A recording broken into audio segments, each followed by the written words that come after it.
বলছি বাবু, আমরা এই ব্রিগেড সমাবেশ যদি আমরা আজকের দিনে না পাই, আগামী দিন কোনো না কোনো ভাইজানের হাত ধরে আমরা ব্রিগেড চাই না চাই তো বাবা, ইনশাআল্লাহ চাই। আমরা কোনো পার্টি রাজনীতি নেতা কেতা ফেতা কিছু ঘোড়া আমরা দেখছি না। যদি একটা বেলালের মতো কালো পাতলা খড়ি চশমার কা রোগা টুংটুঙ্গে যদি কোনো ছেলে পাই, সে যদি মুহাম্মদ সাল্লাল্লাহু আলাইহি ওয়াসাল্লামের পক্ষে হয়, ওই রোগা পাতলা ছেলের ডাকে আমরা হাজির দিয়ে প্রমাণ করে দেব এজিদের গায়ে শক্তি থাকতে পারে, হোসাইন মার খেতে পারে, তবু হোসাইনের দলে যারা ছিল মরেছে কিন্তু দল থেকে পালাই। কথা বোঝাতে পারে না? হোসাইনের দলে লোক কম ছিল কিন্তু দল থেকে কেউ পালাই। আমরা দলে কম হতে পারি, বিশ্বাস আমরা দল থেকে পালাতে পারবো না। কেন? এই দলে আছে আমার আল্লাহর দয়া, এই দলে আছে আমার নবী পাকের রহমত বরকত, এই দলে আছে ইসলামের বড় নিয়ম আর সূচনা গুণবালু। বলো সুবহানাল্লাহ। দুরূদ শরীফ আল্লাহুম্মা খুব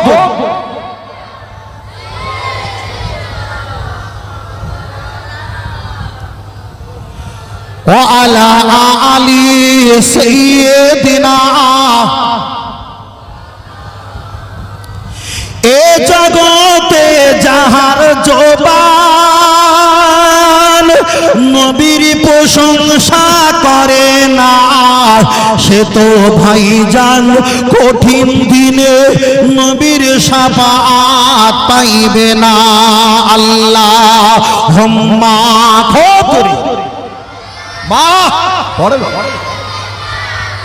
وعلى آل سيدنا সাল্লাল্লাহু। কষ্ট পাচ্ছেন নাকি? কষ্ট পাচ্ছেন? কষ্ট পাবেন না। তার কারণ আমরা গরিব হতে পারি, আমাদের একটা ইজ্জতের ব্যাপার আছে। গরিব হতে পারি, ইজ্জতের ব্যাপার আছে। ইজ্জত নেই, আমরা গরিব না ধনী? বড় ভাই একটু বোতলে দাও। হ্যাঁ, আমরা গরিব না ধনী? শুধু বোতল দাও। আর কথা বলো না, আমরা গরিব। বড় ভাই ভুল হচ্ছে না? আমরা গরিব। আপনাদের সাথে পোল্ট্রি কত করে? পোল্ট্রি এই দাঁড়াও, কেউ বলবে না। বড় ভাই বলে, বড় ভাই পোল্ট্রি কত করে? 210 টাকা। আচ্ছা, ওটা 200 টাকা ধরলাম। ওটা কাটা না গোটা? কাটা। আর গোটা 250 টাকা। সব ভুল হচ্ছে নাকি? আচ্ছা ঠিক আছে, গোটা হচ্ছে 200 টাকা আর কাটা হচ্ছে 250, টাকা হিসাব হোক।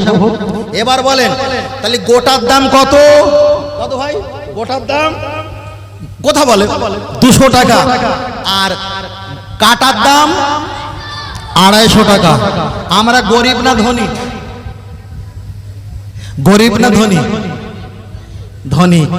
আরে গিয়া হুয়া, ও জানে কি করে আমরা ধনী। তাহলে কাটার গোটার দাম হচ্ছে 200, কাটার দাম হচ্ছে 250। আমরা কাটা না গোটা? আমরা কাটা না গোটা? কাটা তো এই খারাপ তো কিছু না, এ তো সত্যি কথা। হ্যাঁ, এই কাটা হয়েছিল বলে তো 3টে ডিম বেশি খেয়েছিলাম নাকি? 3টে ডিম বেশি খেয়েছিলাম। তাহলে আমরা হলাম কাটা। তাহলে গোটার দাম কত? 200। আর কাটার দাম 250। এবার বলেন আমাদের দাম বেশি না কম? দাম বেশি, দাম বেশি। আবার নতুন করে খবর দিচ্ছে, তোমরা যদি বেশি একটা করে ছেলে নাও 6 লক্ষ টাকা দেবো। কত লক্ষ টাকা? আরে আমার মুখের কথা না, এতে ইন্টারনেট তার প্রমাণ। একটা করে 5টা ছেলে বেশি নিলে মানে ছেলে নিলে 6 লক্ষ টাকা বেশি, তাই না? আর আমার নবী কি বলেছে? খাদ্য সুরক্ষা দিতে পারবো না, অন্তর্ধার কার্ড দিতে পারবো না, আমি তোমাদের মাসে মাসে বেলাক ভাতের টাকা দিতে পারবো না, কিন্তু কিয়ামতের দিন আমার উম্মত যত বেশি হয়ে যাবে, আনা আউয়ালু সাবিন, আমি তোমাদের সুপারিশ করার দায়িত্ব আমার তত বেড়ে যাবে। জোরে বলে বেশি বেশি কচি কাঁচা লাও, কচি কাঁচা বেশি বেশি লাও। কথা বলেন না? আমি চিন্তা করেছি 11-12টা নেবো। কথা বোঝেন না? 11-12টা নেবো চিন্তা করেছে, তারপরে আল্লাহ ভরসা। তার কারণ আপনাদের পশ্চিম নারীতে 3টে ছেলে রাখবো, আর উত্তর নারীতে 2টো রাখবো, পেট্রোল পাম্পের ওখানে, মল্লিক পাড়ার মুখটার ওখানে 2টো ছেলে রাখবো, ঈদগার এখানে 1টা রাখবো। আমি যেদিকে তাকাবো সে সাইডে আমার ফোকাস লাইট জ্বলবে, ঠিক না বেটি? ভাই বুঝতে পারছে না? যেদিকে যাব সে সাইডে আমার আলাপালা থাকবে, ঠিক না বেটি? আর যদি আমরা 1টা-2টো করে বাচ্চা নেই, একটা কলকাতা থাকবে আর একটা কুটরেবে না, সে বাড়ি থাকবে। ভাই এমনি ইঁদুর মারা পর্যন্ত লাঠি খুঁজে পাওয়া যাবে না। আমি খারাপ কিছু বলছি না, বেশি বেশি করে ছেলে পিলে নাও, যত পারো ছেলে পিলে না, যত ছেলে পিলে নেবে তত ভালো। যদি বলেন কেন আল্লাহ আমরা খাওয়া দিতে পারবো না, এটা রং। আপনি এখানে বসেছেন, হঠাৎ ওখান থেকে ডিগবাজি খেয়ে নাক মুখ ফেটে গেছে, আপনি বাগনান হসপিটালে ভর্তি হয়েছেন। হওয়ার পরে যারা দেখতে যাবে এটা নিষ্পত্তি আঙুর, বেদানা, ডালিম, কিছু ফল খাদ্য নিয়ে যাবে না? তাহলে আজ রাতে আপনার কেউ ফল খাওয়ায়নি, দুপুরবেলা নিষ্পত্তি আপেল ডালিম কেউ খাওয়ায়নি, নাক মুখ ফেটে গিয়েছে, আপনি আয় করতে পারলেন না, আপনার মাথার ধারে ভর্তি। এবার বলেন রিজিকের মালিক কে? তাহলে বিশ্বাস হলো তো রিজিকের মালিক আল্লাহ। চলেন আমি আপনাকে বোঝাতে চেয়েছি, লক্ষ্য করে দেখা যায়। এবার আপনাদের সামনে আর একটা অপশন বলবো। রিজিকের মালিক যখন আল্লাহ বা আল্লাহ, এ কথা যখন আমরা বিশ্বাস করি, এবার আপনাদের কাছে একটাই আমি উদাহরণ রাখি। ছেলেরা সম্পত্তি বেশি পায় না মেয়েরা সম্পত্তি বেশি পায়? ছেলেরা সম্পত্তি বেশি পায়, মেয়েরা সম্পত্তি বেশি পায়। এর প্রমাণ হলো আল্লাহর কোরআন। আমার আল্লাহর কোরআন জানিয়ে দিয়েছে, ইউসিকুমুল্লাহু ফি আওলাদিকুম লিযাকারি মিসলু হাজ্জিল উনসাইন। আমার আল্লাহ এখানে ব্যাখ্যা করে বলে দিয়েছে, তোমাদের স্ত্রী, তোমাদের সাথে কাজা স্বামী, তোমাদের ছেলে কিংবা তোমাদের মেয়ে, আব্বা মা যদি মারা যায়, সমাজ সম্পত্তি, ঘর, ইমারত, বালাখানা যদি থাকে, ছেলে আর মেয়ে ভাগ পাবে। তবে মেয়েরা পাবে দেখা যায় 3/1 অংশ, আর পুরুষরা পাবে 3/2 অংশ। তাহলে এখানে যদি প্রমাণ হয়ে যায় নারীরা যদি কম পায়, পুরুষরা যদি বেশি পায়, এবার আপনি আমাকে একটু বুঝিয়ে বলবেন, আল্লাহ তো ইনসাফ বলা, আল্লাহ তো বেইনসাফি নয়। তাহলে মায়েদেরকে কম সম্পত্তি দিয়েছে আর পুরুষদের বেশি সম্পত্তি দিয়েছে, এটাই কি আল্লাহ ঠিক করেছে? এবার তো আপনারা আমরা বলবো আল্লাহ যা করে সত্য করে, ভালোর জন্য করে। এবার আপনি বলেন সবকিছু জানে কে? আর একটু জোরে বলেন, সবকিছু জানে যদি আল্লাহ। এবার আপনাকে বলছি, আমি আপনাকে বলছি, আপনার ছেলে নার্সারি কেজি স্কুলে লেখাপড়া করে, আর ম্যাডাম আপনার ছেলেকে বলছে, আহা দেখা যায় আমার ছাত্র, এখানে একটা ফাঁকা ঘর দিলাম, আর লেখো 3 আর 3 কত হয়? আপনার ছেলে যদি 3 আর 3 6 না লিখে, যদি আপনার আর আমার মতো ওই ম্যাডামকে যদি বলে 3 আর 3 কত, আল্লাহ ভালো জানে। এবার বলেন আপনার ছেলে কি নাম্বার পাবে? তাহলে সব যদি আল্লাহ জানে কথাটা সত্য, 3 আর 3 কয় হয়, এটা যদি 6 না লিখে যদি ওখানে লেখা হয়, আল্লাহ ভালো জানে আপনার বাচ্চা কি নাম্বার পাওয়া সম্ভব? তাহলে আমার আল্লাহ নারীদের সম্পত্তি কম দিয়েছে, পুরুষদের সম্পত্তি বেশি দিয়েছে, এটা আমি আর আপনি সর্বসময় বিশ্বাস করব। আল্লাহ যাতে রাজি আমরা তাতে রাজি। কিন্তু হিন্দু, খ্রিস্টান, জৈন, পারাসি, শিবির, ইসাই, গুজরাটি, মারাঠি, কুচবিহারি, বিহারি, বাঙালি যারা আছে, তাদেরকে তো আল্লাহ তারা বিশ্বাস যদি না করে, তাদেরকে তো আমার লজিক দিয়ে বোঝাতে হবে না? তাহলে তাদেরকে তো বাংলা হোক আর দেখা যায় বাস্তবী হোক, হিসাব করে বোঝাতে হবে। মায়েরা বেশি, মায়েরা কেন কম পায় আর পুরুষেরা কেন বেশি পায়? লজিকের ভিতরে 1 নাম্বার লজিক শুরু করি, আপনারা প্রস্তুতি থাকেন। যিনি চুরি করে, যিনি জাল ফেলে, তার মাছের মাথা দবাটা ভালো না যিনি মাছ কুড়ায় তার মাছের মাথা দবাটাই ভালো? যিনি জাল ফেলে মাছ ধরে, মাছের মাথা তার প্রাপ্য, যিনি কুড়ায় তার তো মাছের মাথা প্রাপ্য। এবার বলেন আপনাদের হাওড়া জেলা আমতা বাগনান এই পশ্চিম রানীর এলাকায় আপনার একটা দেখা যায় বোন আছে। এখন ওই বোনটা ছোটবেলায় আপনার মায়ের গর্ভ অবলম্বন করে দুনিয়াতে এসেছে। এবার আপনি একটা বার বলেন আপনার মা আপনার মায়ের গর্ভ থেকে একটা বাচ্চা যদি দুনিয়াতে আসে, পাল্লায় ওজন করলো 4 কেজি কিংবা 4.5 কেজি ওজন, ওই মেয়েটা এবার কার আয় রোজগার খাবে? মা তো আয় করতে পারে না, মা তো অসুস্থ হয়ে আছে, মামা ভাগনা তো অনেক দূরে আছে, তাহলে স্ত্রী পাশে তো স্বামী থাকে, তাহলে 4.5 কেজি ওজনের বাচ্চা, টাকা পয়সা দুধ ফিটার সবকিছু সিলাইন অক্সিজেন যা কিছু দিতে হবে সব কিন্তু নির্ভর করবে বাপ বাপ বাপ। তাহলে একটা মেয়ে 4.5 কেজি 4.5 কেজি 5 কেজি ওজন থেকে বাপের উপরে নির্ভর হয়েছে। এবার যদি বাপ মারা যায়, ভাইয়ের গলা ধরিয়ে ধরে বলবে ও আমার ভাই, আব্বা মারা গেছে, আমি তোমাকে বাপ বলে বরণ করে নিলাম। ভাই দেখলো আব্বা যখন মারা গেছে আমি বাপের ভূমিকা পালন করি, তখন বোনটাকে বাপের ভূমিকার মতো বড় ভাই পালন করে। তাহলে বড় বোনটা বাপ ভাইয়ের কাঁধে বসে বসে খায়, বিপদ আপদ সব কিছু দায়িত্ব ওই ভাই নামীয় ছেলেটা নেয়। ভাইটার বয়স যখন বেড়ে যাবে আর বোনটা যখন বড় হয়ে যাবে, ভাইয়ের মতো একটা শক্তিশালী যুবক ছেলে ওই বোনটার সঙ্গে বিবাহের ব্যবস্থা করে দেবে। এবার ওই বোনটা স্বামীর কাঁধে বসে বসে খাবে। তাহলে প্রথমে 4 কেজি ওজন অবস্থায় বাপের আয় খেয়েছিল, ওটা একটা পুরুষ, তারপরে ভাইয়ের আয় খেয়েছিল, ওটা একটা পুরুষ, তারপরে বিয়ে স্বামীর আয় খায়, ওটা একটা পুরুষ। স্বামী যদি মারা যায়, বড় ছেলে থাকলে ছেলের আয় খাবে, ওটা একটা পুরুষ। ছেলে যদি মারা যায়, নাতির আয় রোজগার খায়, ওটা একটা পুরুষ। ওই জন্য আমি আপনাকে লজিক দিতে বলেছি এটা। তাহলে একটা মেয়ে প্রথম গর্ভপাত হওয়ার পরে উনি বাপের আয় খায়, দ্বিতীয় ভাইয়ের আয় খায়, তৃতীয় দেখা যায় ভাইয়ের আয় খায়, তৃতীয় স্বামীর আয় খায়, চতুর্থ ছেলের আয় খায়, পঞ্চম হলো নাতির আয় খায়। তাহলে একটা মেয়ে যদি মরণ থেকে নিয়ে আর জন্ম পর্যন্ত 5টা পুরুষের কাঁধে বসে বসে খায়, পৃথিবীর কোন শিক্ষিত মানুষ বলতে পারবে পুরুষের চাইতে মহিলা সম্পত্তি বেশি দেওয়া যাক? বলতে পারবে? ভাই আমার আল্লাহ বলেছে এ কথা আমরা নিজ গুণে বিশ্বাস করে নেব, কিন্তু তাকে তো লজিক দিতে হবে। তাহলে একটা মহিলা যদি 5টা পুরুষের কাঁধে বসে বসে খায়, এখন সেই মহিলা সমান সমান দেবে না কম দেবে? যদি সমান সমান দাও বিনসাবি হবে, বিনসাবি হবে না? লজিক দেই, লজিক। এখন আপনার বাড়িতে দুটো ছেলে আছে আর মেয়ে আছে, আপনার নিজের, এখানে জলসা হচ্ছে, আপনার বাড়িতে কি করলেন? ছেলে আর মেয়ের জন্য জামা কিনতে গেছেন।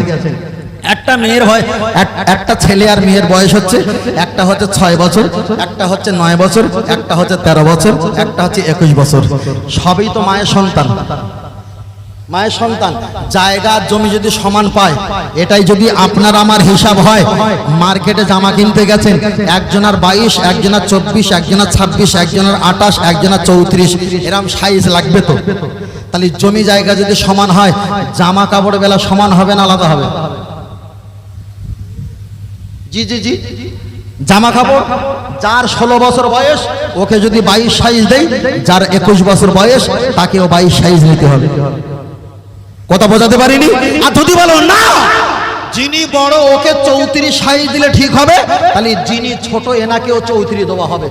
যদি 34 দাও, জলসায় বাচ্চারা আনন্দ করতে করতে আসবে, আপনার বড় ছেলেটা মেয়েটা আনন্দ করে নেমে যাবে।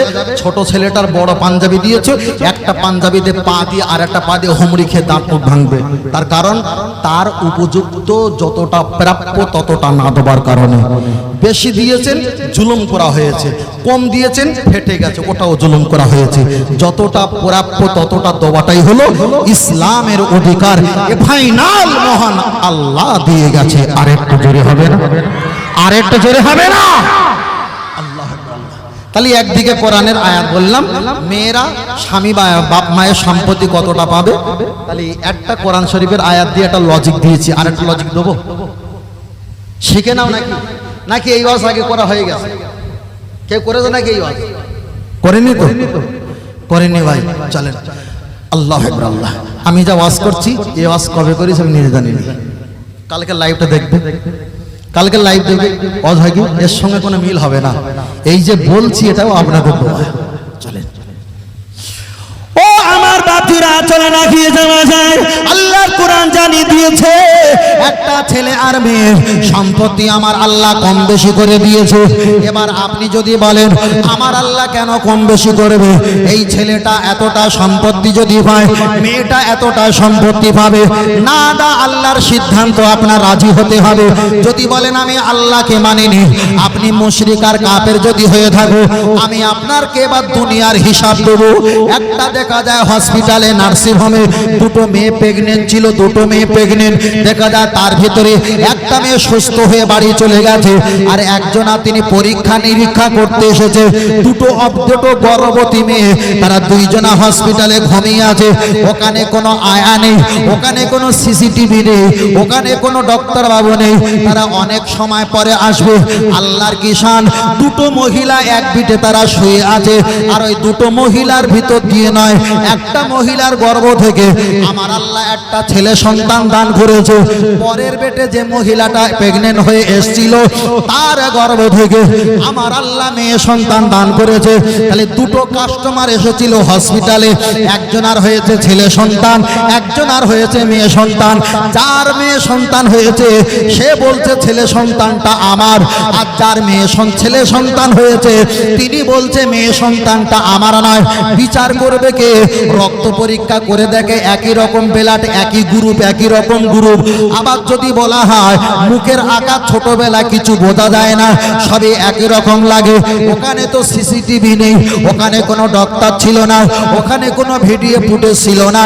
এবার আপনি বলেন যারা বলছে ছেলে আর মেয়েদের সম্পত্তি সমান দিতে হবে, তারা বাবা বোঝে না, মূর্খমি কথাবার্তা। এখানে আল্লাহ কত সুন্দর বিচার রেখে দিয়েছে।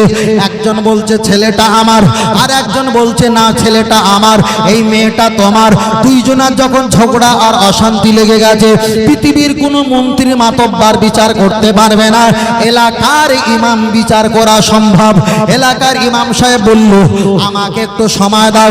দুটো মহিলাকে এক জায়গা ডাকলো, বলল তোমার ছেলে এখানে রাখো, তোমার মেয়েকে এখানে রাখো, দুইজনা দুই দিকে চলে যাও। একই রকম একটা পট দেওয়া হলো, একই রকম একটা গেলায় দেওয়া হয়েছে, একই রকম একটা পট কিংবা গেলায় দেওয়া হয়েছে, একই কোম্পানি, একই সাইজ, একই টাইম বেঁধে দেওয়া হয়েছে। ও নারী জাত, তুমি এই কামরা ভিতরে পৌঁছে যাও, আর তুমি নারী জাত এই কামরা ভিতরে পৌঁছে যাও। ডান দিকের বুকের স্থানটা দহন করবে, তোমরা দেখা যায় ভর্তি করবে, আর আমি যখন দরজায় আওয়াজ দেবো তোমাদের দুধ স্থান দহন করাটা বন্ধ করে দেবে।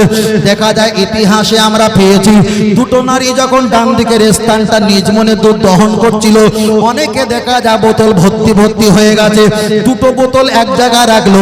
ইমাম সাহেব বলল এলাকার জনগণ শোনো, দুটো মহিলার ডান দিকের একই স্থান, একই সময় দুটো বাচ্চা সন্তান হয়েছে, একই কোম্পানি গ্লাস পট দিলাম, একই টাইমে দুধ দহন করতে দিলাম। দুইজনা যখন দুধ দহন করেছে, দুইজনা আলাদা টেবিলে রাখো, এ একদিকে গ্লাস, এ একদিকে গ্লাস, দুইজনা রেখেছে। ইমাম সাহেব তিনি পটটা উঁচু করে বলছে যে পটে দুধ কম আছে এটা হলো মেয়ের মা, আর যে পটে দুধ বেশি আছে এটা হলো ছেলে সন্তানের মা। আর একটু জোরে বলে সুবহানাল্লাহ। যদি বলেন কেন, আল্লাহ তো বলে দিয়েছে আমি পুরুষদের সম্পত্তি বেশি রেখেছি, নারীদের সম্পত্তি কম দিয়েছি। আমার আল্লাহর কোরআন জানিয়ে দিয়েছে, আমার নবী পাক হাদিস শরীফে বললেন আন-নিসাউ নিসফুল আকুল আও কামা ক্বালা আলাইহিস সালাম। আমার নবী বলছে মেয়েদের রিজিক কম দেওয়া হয়েছে, ওদের শক্তি কম দেওয়া হয়েছে। পুরুষদের যদি 1 টাকা জ্ঞান হয়, নিসাউ নিসফুল আকুল, মহিলাদের অর্ধেক জ্ঞান করে দেওয়া হয়েছে। তাহলে শক্তির দিক দিয়ে কম, টাকা পয়সা অর্থের দিক দিয়ে কম, বাহুবলের দিক দিয়ে কম, বুদ্ধি মস্তিষ্কের দিক দিয়ে কম, রিজিকের দিক দিয়ে কম। তাহলে যে মেয়েটা, যে মায়ের স্থানে দুধ বেশি হয়েছে এটা হলো পুরুষ সন্তানের মা, আর যে মহিলার বুকের স্থানে দুধটা কম হয়েছে এটা হলো মহিলা সন্তানের মা। এ ফাইনাল আমি দেইনি, 1500 বছর আগে আমার আল্লাহর কোরআন দিয়ে গেছে। আরেকটু জোরে হবে না? নারে তাকবীর। ভাই আমি আপনি যদি সংক্ষেপে বলি, ইসলাম বলে দিয়েছে মেয়েদের এতটা সম্পত্তি, ছেলেদের এতটা সম্পত্তি, কেউ মানবে? কেউ? তাকে তো লজিক দিতে হবে না। এখন পরিস্থিতি আমার কত অসুবিধা হচ্ছে না কি ভাবু? তাহলে লজিক দিতে হবে। তাকে যদি লজিক না দিয়ে বোঝানো হয় তিনি বুঝতে পারবে। এবার বলেন আমরা ফের একবার জিজ্ঞেস করি, আমরা ধনী না গরিব? বড় ভাই মনে হচ্ছে আর কোনো খবর হবে না। আমরা ধনী না গরিব? ফের একবার একই সুরে গান গেলি হয়, এটা পাল্টে দিতে হয় না? আমরা ধনী না গরিব? ধনী তো ওইটা নেবো না গরিব নেবো? ধনী নেবো না গরিব নেবো? কোনটা? গরিব নেবো? গরিব না, আমরা ধনী, গরিব না। তার কারণ কি জানেন? আমরা 300 টাকা আয় করি, 450 টাকার গোস্ত কিনে খাই, ঠিক না বেটি? হ্যাঁ, তাতে 21টা করে রসুনের দানা, 4টে করে লঙ্কা, 150 গ্রাম 250 গ্রাম করে 250 কিংবা 300 গ্রাম করে সরিষার তেল। খাওয়ার পরে আবার একটু শ্যাম্পু তেল লাগে না? লাগে তো। তাহলে আমরা কি ধনী না গরিব? ধনী। কারেন্টের বিল দিতে পারিনি, তা কি হয়েছে? গোস্ত তো খাই, কথা বোঝে না বাবা? তেলের ব্যবসা ভালো না খারাপ? কাঁঠাল যদি কাঁঠাল আর তরমুজ, কোনটা খাবে আগে? তরমুজ খাবে না কাঁঠাল খাবে? এখন যদি কাঁঠাল আর তরমুজ নিয়ে আসা হয়, কোনটা খাবো? কাঁঠাল না তরমুজ? সবাই কাঁঠাল খাবো। কেন? কাঁঠাল ছাড়াতে গেলে তেল লাগে। কি লাগে? তেল লাগে। তরমুজ কাটতে গেলে তেল লাগে না, তাহলে কাঁঠাল ভাঙতে গেলে তেল লাগে। তাহলে যে জিনিসের তেল, সে জিনিসের দাম আছে না নাই? আছে না নাই? তাহলে চলেন আমরা গরিব না ধনী প্রমাণ করি। আমরা কেউ গরিব নয়, আমরা তো ধনী। আরেকটু জোরে বলো সুবহানাল্লাহ। আরেকটু জোরে হবে না? ও আমার সোনা মানিকেরা, চলেন একটাবার এগিয়ে যাওয়া যাক। ভুল আমায় বুঝবেন না, আমি লম্বা করব না। মনে হচ্ছে সময়টা খুব তাড়াতাড়ি। আমার কমিটির ছেলেরা হুজুরকে ফোন করো খুব তাড়াতাড়ি। ফোন করেছো? হুজুরকে ফোন করেছো? এসে গেছো তো? তুই ফাঁকি দিস নি, তোর কথা বিশ্বাস করতে ইচ্ছা হয় না ভাই। সত্যি তো? ইনশাআল্লাহ তো? ইনশাআল্লাহ। চলেন তো তাকবীর, নারে তাকবীর, নারে তাকবীর, নারে তাকবীর। চলেন আমি আপনাকে বোঝাতে চেয়েছি, আমার দিকে তাকান। তাহলে আমরা গরিব মানুষ না ধনী মানুষ? আমরা এই বিষয়টা নিয়ে আপনার কাছে আমার কাছে অনেকটা বিষয়টা বলছিলাম। ফের বলছি, বাপের সম্পত্তি খেয়াল রাখেন। তাহলে আমরা তো ধনী ব্যক্তি প্রমাণ হয়ে গেল। এবার বলবেন জান্নাতে আমরা যাব না? এ ছেলেরা একটু আওয়াজ দিয়ে বলো, জান্নাতে আমরা যাব না? কারা কারা যাবেন একটু হাত তুলে দেখাও। মাশাআল্লাহ। আরে যাবো। লজিকটা শোনো। আরে লজিকটা শোনো, অসুবিধা কি আছে? দাদু ভাই বলি, হ্যাঁ বলি। আলহামদুলিল্লাহ, আমরা জান্নাতে যাব ইনশাআল্লাহ। এবার বলেন, বাপ যদি মারা যায়, 2 বিঘা যদি জমি রেখে যায়, ঘর বাড়ি রেখে যায়, এখন বাপ মায়ের জমি জায়গা ঘর বাড়ি সম্পত্তির হকদার পাশের গ্রামের লোক হবে না ছেলে মেয়ে হবে? ছেলে মেয়ে বাপ মায়ের সম্পত্তির ভাগদার হয় না? গল্প আমি করছি না, আমার কথাটা গল্প নিলে আপনার রং আপনার ভুল হবে। আপনি হয়তো লাইফে আর এমন শুনতে পাবে না। অহংকার হলে আমাকে মাফ করবেন। তবে একটা দোকানে মাল খেলে বুঝতে পারবেন না, 2-3টে দোকানে মাল খেলে কার মাল কতটা দামি তখন বোঝা সম্ভব। চলেন একটাবার আগিয়ে যাওয়া যাক। আব্বা মা যদি মারা যায়, আব্বা মায়ের ভিটে বাড়ি জমি জায়গা সম্পত্তি নিয়ে ছেলে মেয়েরা যদি ভাগ বাটলা হয়, এবার বলেন আমাদের আদি পিতা আব্বা মায়ের নাম হলো নবী আদম মা হাওয়া আলাইহিস সালাম। আল্লাহ দুনিয়া থেকে বিদায় নিয়ে চলে গেছে। আল্লাহ তাদেরকে জান্নাত দান করেছিল, কোন কারণে জান্নাত থেকে বার হয়েছে নাই, আল্লাহ তাদের জান্নাত থেকে বার করে দিয়েছে। আল্লাহ তো তাদের জান্নাত দিয়েছিল। তাহলে বাপ মায়ের সম্পত্তি ছেলে মেয়ে যদি ভাগদার হয়, এ কথা যদি মহান আল্লাহ কোরআনে বলে থাকে, তাহলে আমাদের বাপ মা নবী আদম মা হাওয়া আলাইহিস সালাম জান্নাত থেকে বার করে দেওয়া হয়েছিল। ওই জান্নাতের হকদার আমি আর আপনি ছেলে মেয়ে, আমরা তো জান্নাতের হকদার। আর একটু জোরে বলে সুবহানাল্লাহ। তাই আমার আল্লাহ জিজ্ঞাসা করবে, ও আমার বান্দা টেনশন করিস না, তোমার পরিচয় কি? আল্লাহর বান্দা জবাব দিয়ে বলবে, আল্লাহ আমি গুনাহগার। আমার আল্লাহ বলবে, টেনশন করিস না, তোমরা গুনাহগার হয়েছো, সুম্মাস্তাগফারনি গফারতু লাকা ওয়ালা উমালি, আমার কাছে ক্ষমা চাইবে, তওবা পাঠ করবে, আমি আল্লাহ গুনাহকে মাফ করে দেব। আবার আল্লাহর বান্দা বলবে, আল্লাহ আমি গুনাহগার। আমার আল্লাহ বলবে, টেনশন করিস না, তোমরা যদি আমার কাছে 1 হাত আগিয়ে আসো, আমি আল্লাহ তোদের কাছে 10 হাত আগিয়ে যাব। আল্লাহর বান্দাকে আবার জিজ্ঞাসা করবে, ও বান্দা কাঁদো কেন বলো? আল্লাহ আমরা গুনাহগার। আমার আল্লাহ বলবে, টেনশন করিস না, আল্লাহ তাকনা তুমি রহমাতিল্লাহ, যতই বড় গুনাহগার হোস না কেন আমার রহমতের দিকে তাকিয়ে থাক। তোদের বাপের সম্পত্তি জান্নাত আছে, আমি আল্লাহ দয়া মায়া যখন করব তোদের বাপের সম্পত্তি জান্নাত, তোদেরকে আমি আল্লাহ তোদের সম্পত্তি ফিরিয়ে দেব। নারে তাকবীর। আহলে সুন্নাত ওয়াল জামাত সিলসিলা ফুরফুরা শরীফ ভাইজান হুজুর কিবলা, নারে তাকবীর, নারে তাকবীর। সিলসিলা হক মুজাদ্দিদ জামান, সিলসিলা হক মুজাদ্দিদ জামান, নারে তাকবীর, নারে তাকবীর। আহলে সুন্নাত ওয়াল জামাত, আহলে সুন্নাত ওয়াল জামাত, এটা তাকবীর দেন, নারে তাকবীর।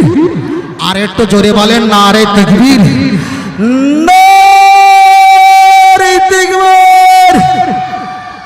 ভাইজান হুজুর কিবলা আওলাদে মুজাদ্দিদ জামান, আওলাদে মুজাদ্দিদ জামান, নারে তাকবীর। কষ্ট না বেজা, দোয়া রেখেছিলাম আল্লাহ যেন সুস্থ হালাতে নিয়ে আসে।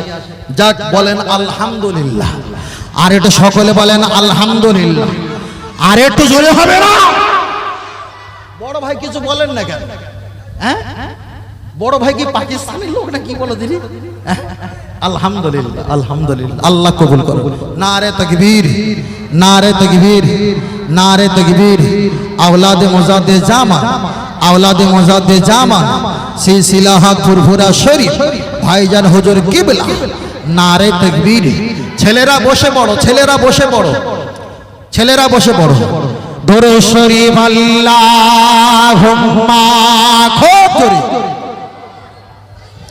জোরে পড়ো বাবা। মাশাআল্লাহ, আগিয়ে আসো বাবা, সকলে আগিয়ে আসো। ও আলা আলি সাইয়্যিদিনা। তাহলে আর একবার তাকবীর হবে তো? ইনশাআল্লাহ হবে তো? হবে না শেষ করে দেবো। একছি এ ব্যবসা ভালো লাগে না, খুলে দে বাড়ি যাইছ। এগা একদম রাগ নেই, এগা রাগ নেই। এরা মানে গোস্তর কথা রসুন দেয় না। আরে রসুন না দিলে কি কচি কাঁচা হয়? এর রসুন দিতে হয় বাবা, রসুন দিতে হবে। রসুন খাওয়া উপকার। আগে মাদ্রাসা ছুটি দিত না, বগলে রসুন চেপে দিত, হুজুর দেখো আমার গায়ে জ্বর এসছে, বুঝলেন না? রসুন কত জিনিস থেকে বাঁচিয়েছে জানো? আর ওই রসুন কি ছাড়া যায়? ছাড়া যায় না, রসুন খেতে হবে, বুঝলেন না? তাই যারা রসুন খায় না তারা একটা হোটেলে একটু চাউমিন খেয়ে বলছে বহুত আচ্ছা লাগতা হয়, ভিডিও ছেড়ে দিয়েছে, ছাগলে পাগলে কুত্তা ছাগলে সব লাইন দিচ্ছে। কথা বোঝেন না? দেখেননি সব? হ্যাঁ দেখেননি? তাই তাকবীর হবে তো একটা। মাশাআল্লাহ, নারে তাকবীর। বালিশ নিয়ে আগে ঘুমাতে। আর এটা তাকবীর দেন, নারে তাকবীর। হয়নি, আমার তো 10 মিনিট হায়াত আছে বাবু, অত টেনশন কিসের? আর এটা তাকবীর দেন, নারে তাকবীর, নারে তাকবীর। যা হোক, ছেঁড়া যত বুড়ো বাপ যতক্ষণ থাকবে ততক্ষণ লাভ, বেশি জোর জবরদস্তি করে লাভ নেই। দিনকাল ভালো না, সবাই দোকানে শাঁটা তুলেছে, জোর করলে ওই দোকানে গিয়ে মাল খাবে। কথা বলেন না? আল্লাহ আমাদের কবুল করুন। দরুদ শরীফ আল্লাহুম্মা, খুব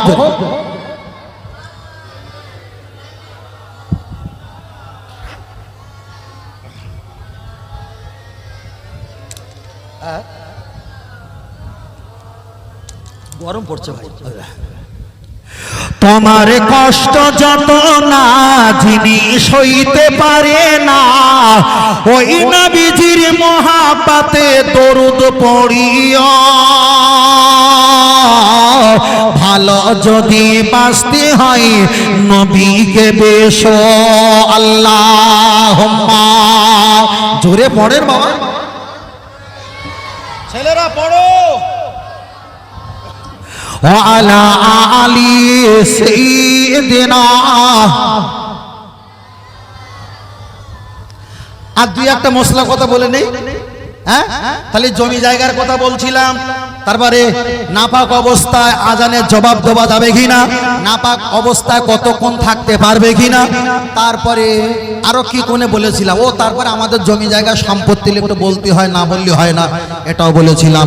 তবে শোনো, আমরা কম উপকার করতে পারি জাতিকে, কিন্তু জাতিকে কখনো ঠকাই না। যারা ডাল চাষ করে, তেউড়ের ডাল বলে না, ইঁদুর মাটি দিয়েছে, 200 বস্তা ডাল হয়েছে, তাতে 30 বস্তা দিয়েছে ইঁদুর মাটি।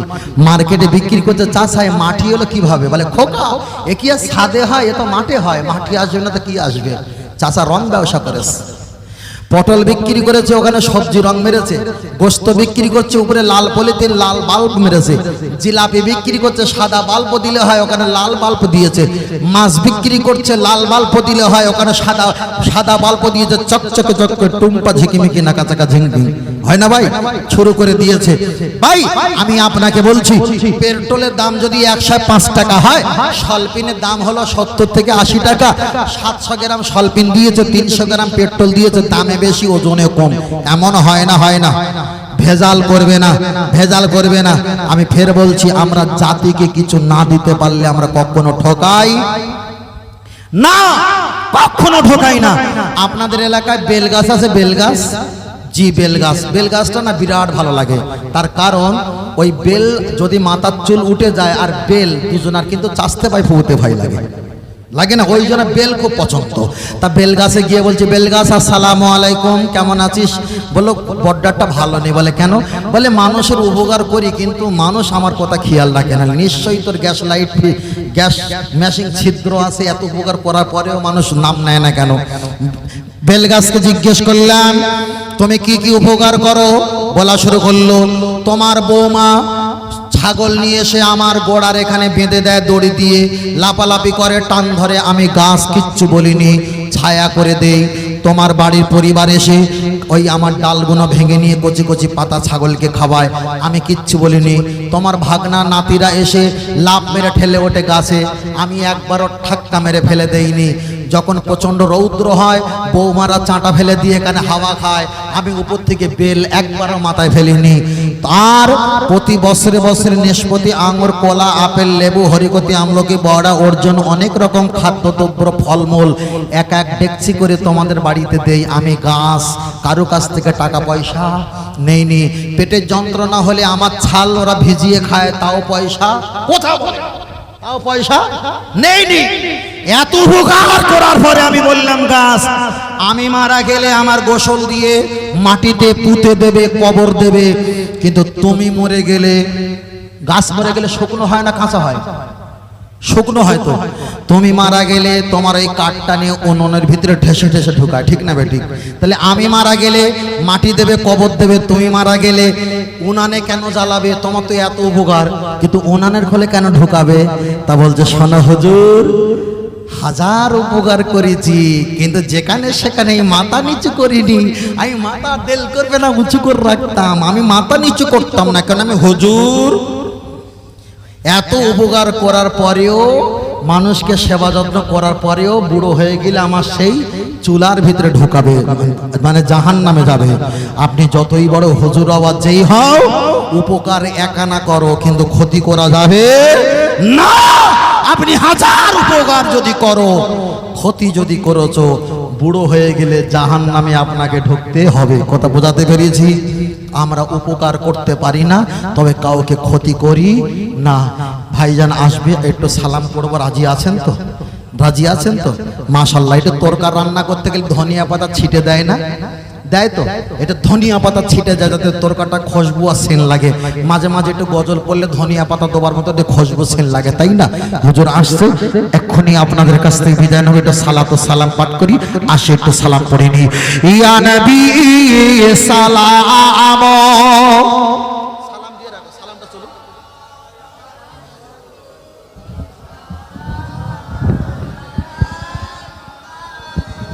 ভেতরে আসো বাবা, থাক থাক,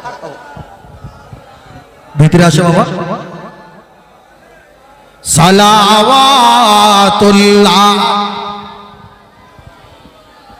জিবরাইল দিলা যে আওয়াজ, খুলে দাও আসমানের দ্বার, এসেছে নবী দিগের সারদার, করিবে আল্লাহ পাখের দিদার। ইয়া নবী সালাম, ইয়া রাসূল জোরে পড়ো, ইয়া হাবিব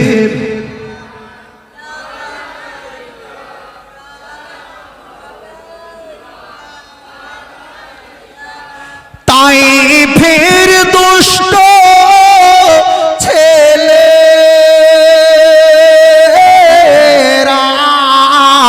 ও নবী তোমাকে পাগল ভাবিয়া মারিল কাঠর ছুড়িয়া, উঠিল আরশ কাঁপিয়া।